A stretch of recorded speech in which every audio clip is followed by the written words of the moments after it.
Hello once again, friends. Rick Bray with the Plick team at Broomtown Gabosies.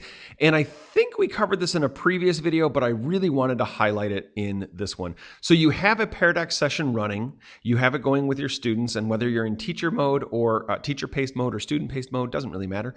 But when you get to the end of your session, you do have the ability to end the session, which means that code will no longer be active, right? The letter code or the link that you gave your students in a course, it would just shut down access to that.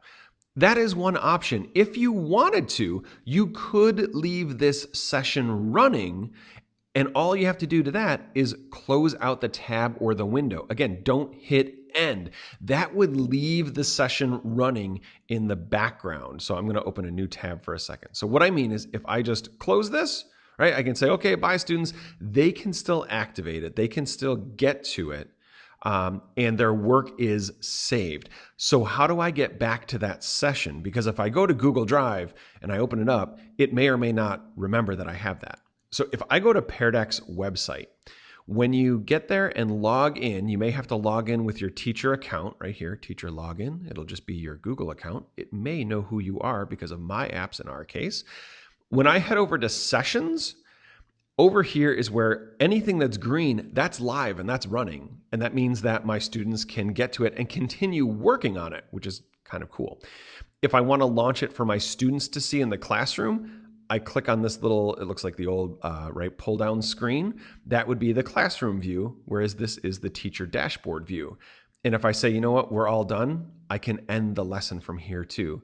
But the reason I wanted to show you that is if we had in one case, I think a second grade teacher working on like sentence structure with their students. So they were writing little pieces of the sentences, but the lesson was split up over multiple days.